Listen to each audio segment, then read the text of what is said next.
Bonjour, bienvenue dans notre première capsule pour la classe inversée, donc le chapitre de Rome. Aujourd'hui, on va commencer par parler d'un empire que tu connais bien, l'Empire américain. Bien que les États-Unis, c'est un pays que tu connais bien, la raison pour laquelle c'est un empire, c'est dû à leur influence. Le dessin qui est en train de se faire en la Statue de la Liberté, j'avais même pas besoin de te dire c'était quoi. C'est à New York, tu le sais. Mais tu sais pas vraiment comment ça, tu sais ça. Tu sais, il n'y a personne qui t'a donné un cours là-dessus, mais tu le sais, c'est la Statue de la Liberté, c'est à New York. Comment ça se fait que tu sais ça? C'est parce que l'influence des États-Unis, elle est très grande et c'est pour ça qu'on appelle ça un empire.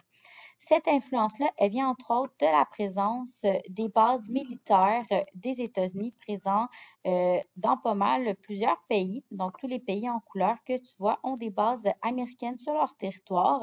Cette présence physique-là permet une grande influence de la part des États-Unis, donc on appelle l'Empire américain.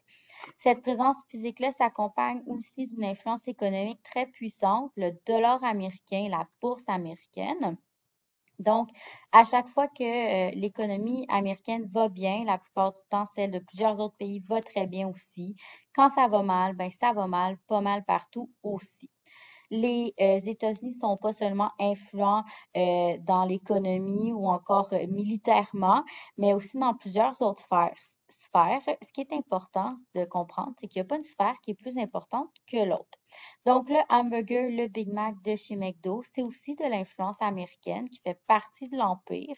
La présence de compagnies américaines sur plusieurs territoires fait en sorte que l'influence est encore plus grande, particulièrement au niveau de la culture. Donc, la culture, c'est pas mal de choses que tu consommes comme du linge. Ça fait partie de la culture de compagnies américaines comme Adidas et Nike. La musique que tu écoutes est souvent américaine. Donc, c'est une influence encore, une présence supplémentaire de ce pays-là dans les autres pays de la planète.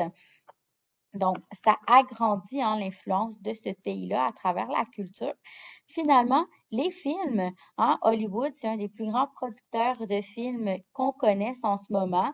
Donc, l'univers Marvel, par exemple, qui appartient aux États-Unis aussi, les comédies romantiques, Disney, Pixar et compagnie, c'est une influence qui fait en sorte qu'on peut appeler les États-Unis un empire.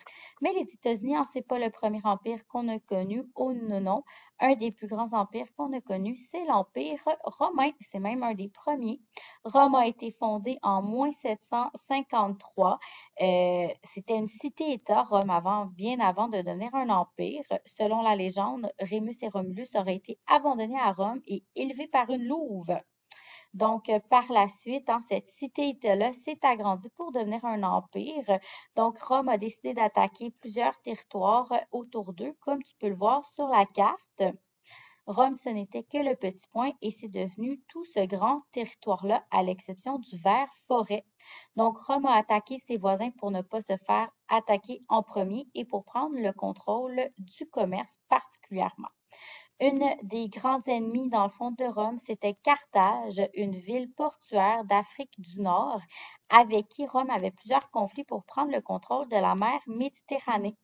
Les guerres qu'elle a eues avec Carthage, on va dans le fond les appeler les guerres puniques. Il y en a eu trois. La première a permis à Rome d'attaquer les bateaux de Carthage et d'en prendre le contrôle. À la deuxième, Hannibal, le chef de Carthage, attaquait les Romains avec des éléphants. Oui, oui, des éléphants. Et finalement, à la troisième, c'est Rome qui a vaincu Carthage en 146 avant Jésus-Christ, comme tu peux le voir. Et donc, c'est un tout petit peu plus tard qu'on a vraiment appelé Rome un empire. Avant ça, c'était une république. Donc, Rome est devenue une superpuissance à cette époque-là suite à ces conflits-là et ces victoires. Rome a vraiment mis son pied par terre et est devenue une très, très grande puissance. Donc, on va voir un peu plus de détails là, au cours des prochaines capsules. Il ne faut pas s'inquiéter. Ça, c'est la capsule d'introduction. Donc, c'est pas mal ça. Je te rappelle que tu peux faire pause pour mieux voir les images, que tu peux recommencer la vidéo quand tu le veux pour réécouter puis avoir plus de détails. Oublie pas que tu dois faire ton petit questionnaire sur Teams et que tu dois aussi faire ton résumé d'écoute, donc pour assurer que tu as bien compris le vidéo. On se revoit en classe.